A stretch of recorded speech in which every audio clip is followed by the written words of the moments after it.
नमस्कार, बहुत स्वागत है आपका अपना एमपी के इस बुलेटिन में। मैं हूं आपके साथ ऋतु ज्ञानवानी। मेरे सहयोगी पुनीत मिश्रा हमारे साथ जुड़े हुए हैं न्यूज रूम से। उनके पास भी चलेंगे कुछ खास खबरों के लिए, पर पहले बड़ी खबर आपको बता दें। इंदौर से बदमाशों ने 2 एटीएम को अपना निशाना बनाया। एक एटीएम को तोड़ा, दूसरे को उखाड़ दिया है। एटीएम को तोड़कर साथ ले जाना बदमाश चाहते थे। एटीएम से छेड़छाड़ होते ही कंट्रोल रूम को अलर्ट मिल गया और घटना की जानकारी मिलते ही मौके पर पुलिस पहुंच गई। सीसीटीवी में कैद ये पूरी वारदात देखी गई। तफ्तीश में फिलहाल पुलिस जुटी हुई है।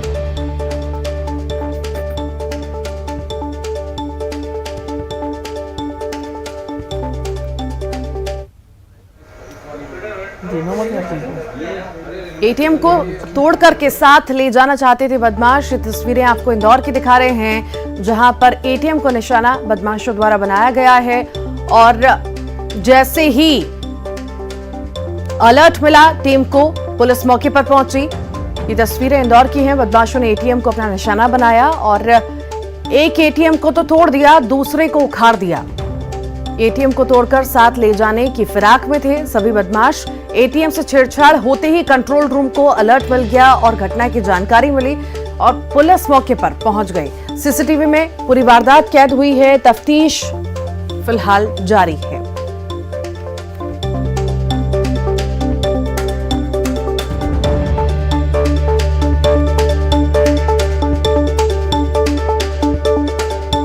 इंदौर की तस्वीरें हैं। बदमाशों ने एटीएम तोड़ दिया और एक एटीएम को उखाड़ दिया। इंदौर की तस्वीरें हैं जहां पर बदमाश एटीएम साथ ले जाने की फिराक में थे। जैसे ही कंट्रोल रूम को अलर्ट मिला, पुलिस मौके पर पहुंची। फिलहाल पूरे मामले की जांच अभी चल रही है सीसीटीवी के आधार पर। और इसी पर अधिक जानकारी के लिए विकास हमारे साथ जुड़ गए हैं। विकास, बदमाशों ने एटीएम को अपना निशाना बनाया है, क्या ज्यादा जानकारी?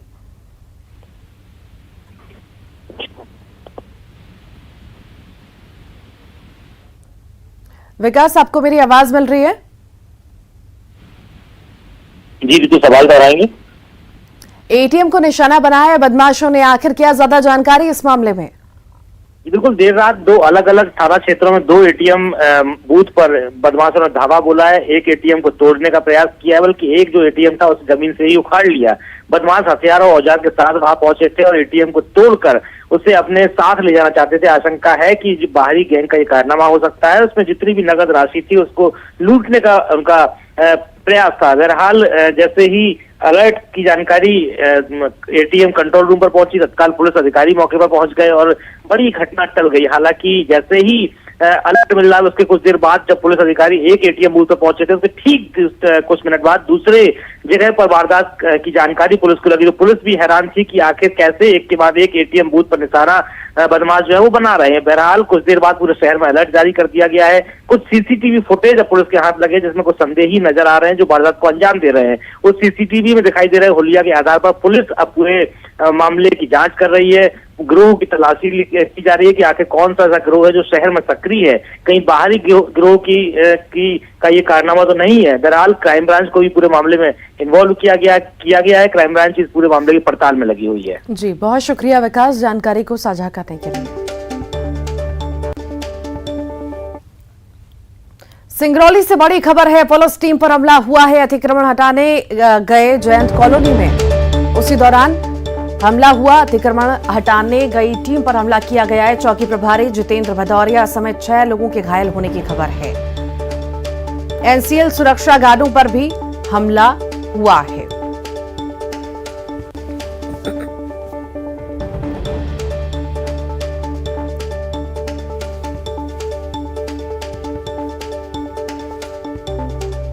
और इसी पर अधिक जानकारी के लिए राज द्विवेदी हमारे साथ जुड़ गए हैं। राज, आखिर ये पूरा मामला क्या है? अतिक्रमण हटाने टीम पहुंची, लोगों ने हमला किया, क्या ज्यादा जानकारी इस मामले में? ऋतु, ये जो पूरा मामला है ये जयंत इलाके का है। इससे थोड़ी देर पहले ही ये घटनाक्रम हुआ है। असल में जो नॉर्दर्न कोलफील्ड लिमिटेड जो कोयला उत्खनन करती है कंपनी, उसकी ये पूरी प्रॉपर्टी है, उसकी जमीन है और जमीन का काफी सारा हिस्सा जो है खाली पड़ा हुआ है, जिसपे जो स्थानीय लोग हैं वो अपनी झुग्गीनुमा बस्ती पहले बनाते हैं, फिर उसके बाद उसमें पक्का निर्माण करके उसको बेच देते हैं। तो ऐसा एक पूरा गिरोह है जो इस तरह से काम करता है। तो ऐसे ही एक जो जयंत का जो वार्ड नंबर 20 का जो इलाका है जहां पे एनसीएल की बाउंड्री के जो अंदर में जमीन खाली पड़ी है, वहां पे लगभग 1 दर्जन से ज्यादा स्थायी और पक्के निर्माण हो गए थे, जिसको लेकर के एनसीएल प्रबंधन ने नोटिस जारी किया और उनके गिराने का जब प्रोसेस चालू हुआ तो पुलिस बल को आज एनसीएल प्रबंधन ने मदद मांगी थी पुलिस बल की। तो पुलिस बल जो जैन चौकी का प्रभारी है वो अपने बल के साथ पहुंचे थे। इसके अलावा एनसीएल के सुरक्षा गार्ड थे, वो भी वहां मौके पर पहुंचे थे। मशीनरी एनसीएल की थी और एनसीएल अपनी मशीनरी से उस अवैध कब्जे को हटा रहा था। इसी दौरान जो कब्जेधारी लोग हैं जिन्होंने अलग अलग जगह पे कब्जे भी कर रखे हैं और जो वहां पे रह रहे हैं, उन्हीं लोगों ने अचानक से पुलिस के ऊपर और जो एनसीएल सिक्योरिटी थी उसके ऊपर अचानक से पत्थरों से हमला कर दिया और हमला करने में लगभग 1 दर्जन से ज्यादा लोग शामिल थे जिन्होंने हमला किया। इस हमले में जो जैन चौकी के प्रभारी हैं जितेंद्र सिंह भदौरिया, उनको सर पर गंभीर चोट लगी है, उनको अस्पताल लाया गया है। इसके अलावा जो जैन सिक्योरिटी के जो लोग थे 6 सिक्योरिटी गार्ड, उन सिक्योरिटी गार्डों को भी पत्थर लगे हैं। कई लोगों के सर पे चोट लगी है। तो इन सभी लोगों को अभी जिला अस्पताल लाया गया है, इनको प्राथमिक उपचार दिया जा रहा है। चूंकि जो चौकी प्रभारी है उनके सर पे गंभीर चोट है तो उनको ऑब्जर्वेशन पे रखा गया, अस्पताल पे ही रखा गया उनको। तो और इसके बाद हालांकि भारी पुलिस बल वहां भेजा गया, जो लोग थे उनको वहां से खदेड़ा गया और अभी हालांकि ये सूचना मिल रही है कि ऐसे 4 लोगों को पुलिस ने गिरफ्तार भी जो इस हमले में शामिल थे, जो मास्टरमाइंड बताए जा रहे हैं। बाकी लोग अभी फरार हो गए हैं, उनकी भी तलाश की जा रही है। ठीक, तो ये एक बहुत शुक्रिया राज जानकारी को साझा करने के लिए। और इस वक्त सीधा रुख करेंगे न्यूज रूम का। मेरे सहयोगी लगातार जुड़े हुए हैं। Puneet, over to you.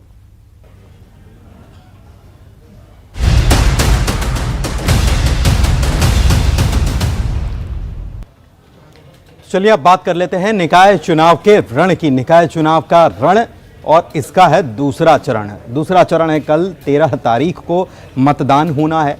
इसके पहले बीते कल में प्रचार की समाप्ति हुई और अब तैयारी हो रही है मतदान दल को रवाना करने के लिए। आपको बता दें कि 214 निकाय हैं जहां पर मतदान होना है, 43 जिले हैं और इसके लिए वोटिंग होनी है। 6,829 मतदान केंद्र बनाए गए हैं। आखिरी चरण में 49,09,280 मतदाता अपने मताधिकार का प्रयोग करने वाले हैं। 25,20,923 पुरुष, 23,88,065 महिला मतदाता हैं।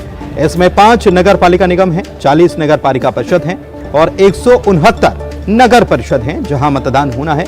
मतदान की तैयारियां पूरी हो चुकी हैं। मतदान दल मतदान केंद्रों के लिए रवाना हो रहे हैं। सुरक्षा के भी पुख्ता इंतजाम इस दौरान किए जा रहे हैं।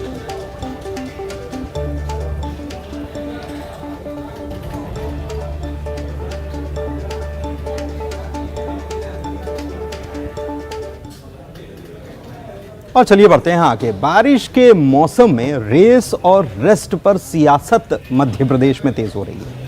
एक तरफ जहां प्रदेश के गृह मंत्री नरोत्तम मिश्रा ने रेस की जगह रेस्ट करने की सलाह पीसीसी चीफ कमलनाथ को दी है, तो कांग्रेस भी कहां खामोश बैठने वाली थी। कांग्रेस ने जवाब दिया और कहा कि कमलनाथ और दिग्विजय सिंह की जगह भगवान का नाम ले, उसकी माला जपें तो कल्याण होगा। देखिए रिपोर्ट।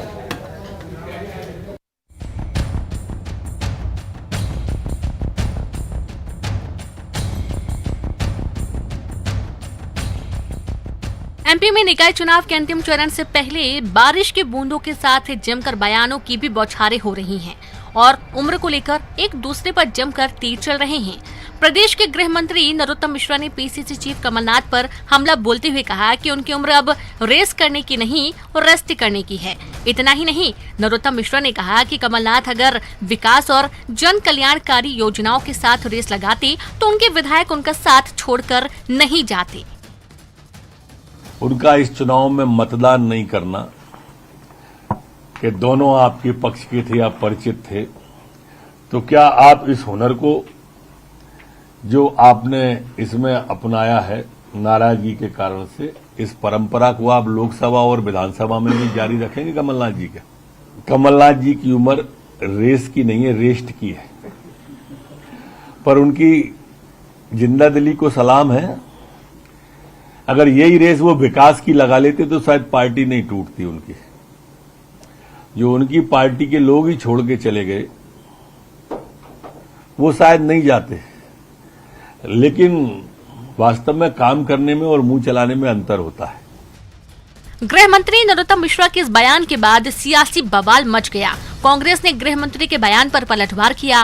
कांग्रेस प्रवक्ता के मिश्रा ने कहा कि गृह मंत्री कमलनाथ और दिग्विजय के नाम की माला जपते हैं, जबकि गृह मंत्री को भगवान के नाम की माला जपनी चाहिए। भगवान की माला जपने से मोक्ष मिलेगा।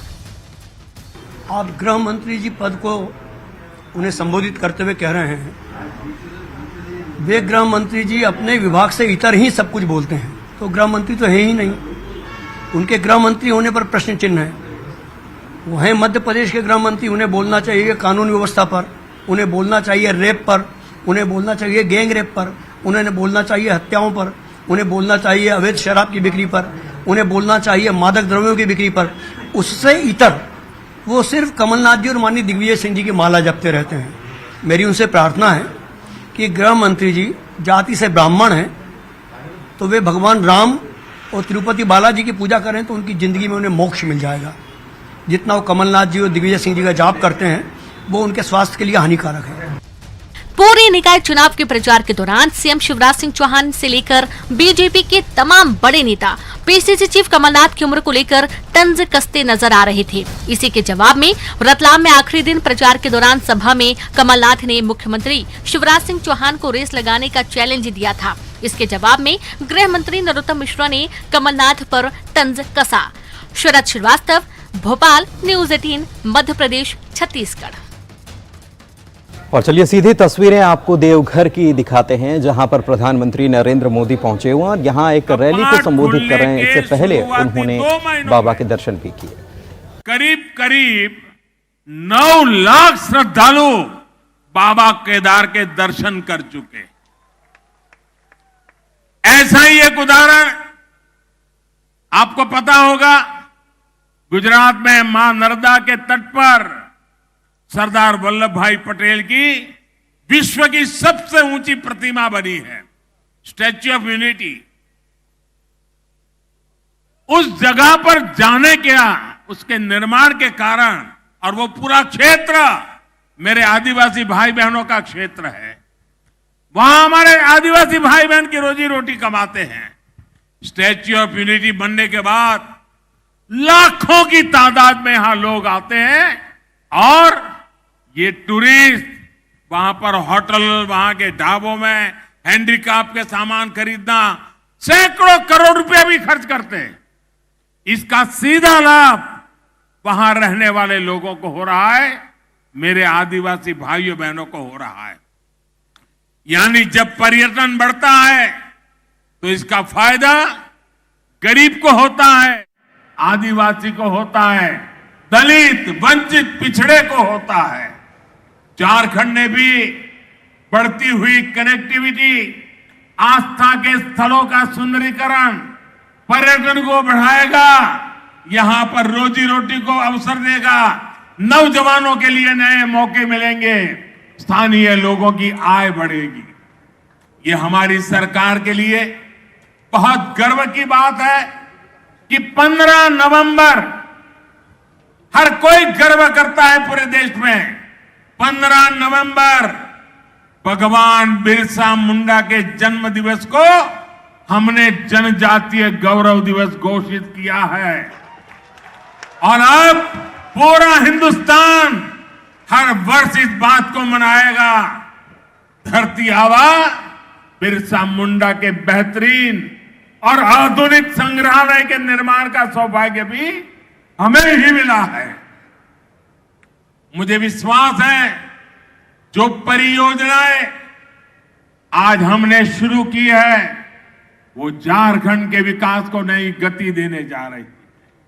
भाइयों और बहनों, हमारे लिए सबका साथ, सबका विकास, सबका विश्वास और सबका प्रयास ये सिर्फ नारा नहीं है। कल जो आप दीप जला रहे थे, आज रास्ते पर उमंग उत्साह से जो उमड़ पड़े थे, और आज भी जहां मेरी नजर पहुंच रही है लोग ही लोग हैं, इसका मतलब है कि लोगों को विकास चाहिए और विकास के लिए सबका साथ मिलता है। और सबका साथ सबका विकास ये मॉडल आज देवघर में। और चलिए बढ़ते हैं आगे और बात करते हैं निकाय चुनाव को लेकर बीजेपी और कांग्रेस में मचे घमासान की। एक दूसरे पर आरोप प्रत्यारोप लगाया जा रहा है और इस बार आरोप प्रत्यारोप किस मुद्दे पर है? संबल योजना पर। संबल योजना के आंकड़ों को लेकर बीजेपी पर कांग्रेस आरोप लगा रही है और बीजेपी दलील कुछ और दे रही है। दरअसल आपको बता दें कि इसको लेकर एक दावा किया गया है कि कमलनाथ सरकार ने 1,01,046 हितग्राहियों को इसी योजना के तहत लाभ पहुंचाया और 896.97 करोड़ की राशि दी गई। और शिवराज सरकार के दौरान सिर्फ 31,991 हितग्राहियों को लाभ मिला और 349.69 की राशि दी गई है। अब सवाल इस पर खड़े हो रहे हैं क्योंकि सरकारी आंकड़े ये बता रहे हैं कि सीएम शिवराज के कार्यकाल में अब तक हितग्राहियों को कुल 2,484.11 करोड़ की राशि दी गई। मुख्यमंत्री जन कल्याण संबल योजना के तहत हितग्राहियों को जहां पहले कार्यकाल में 349.69 करोड़ की राशि दी गई, वहीं दूसरे कार्यकाल में 12 जुलाई 2022 तक 2,134.42 करोड़ रुपए की राशि दी जा चुकी है। वहीं कमलनाथ के कार्यकाल की अगर बात की जाए तो इसमें हितग्राहियों को 15 महीने के कार्यकाल में 788.94 करोड़ रुपए की राशि दी गई। ये आंकड़े बता रहे हैं, सरकारी आंकड़े।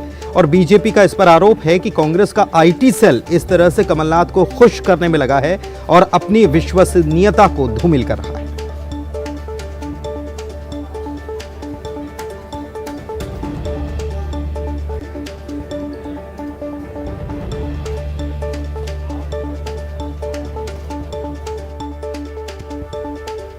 और इसी बीच बड़ी खबर रायपुर से। मुख्यमंत्री भूपेश बघेल को मिली है बड़ी जिम्मेदारी। हिमाचल प्रदेश के विधानसभा चुनाव में जिम्मेदारी मिली है। हिमाचल चुनाव में सीनियर ऑब्जर्वर बनाए गए हैं सीएम भूपेश बघेल।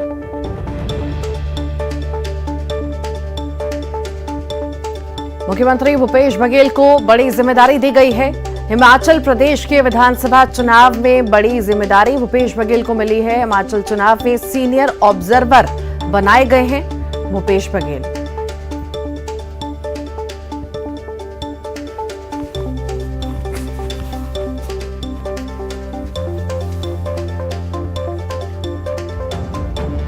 मुख्यमंत्री भूपेश बघेल को बड़ी जिम्मेदारी दी गई है। हिमाचल प्रदेश के विधानसभा चुनाव में उन्हें बड़ी जिम्मेदारी सौंपी गई है।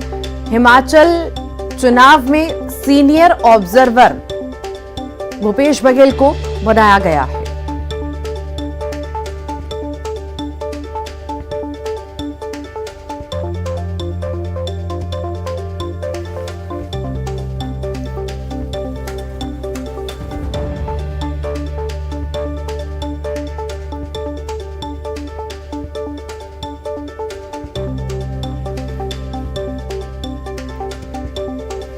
इस वक्त की बड़ी खबर आपको रायपुर से बता रहे हैं। मुख्यमंत्री भूपेश बघेल को बड़ी जिम्मेदारी मिली है। हिमाचल प्रदेश के विधानसभा चुनाव में उन्हें बड़ी जिम्मेदारी सौंपी गई है। हिमाचल चुनाव में सीनियर ऑब्जर्वर बनाए गए हैं सीएम भूपेश बघेल। और इसी पर अधिक जानकारी के लिए अवधेश हमारे साथ जुड़ गए। अवधेश, सीएम भूपेश बघेल को बड़ी जिम्मेदारी सौंपी गई है। हिमाचल चुनाव में सीनियर ऑब्जर्वर बनाया गया है।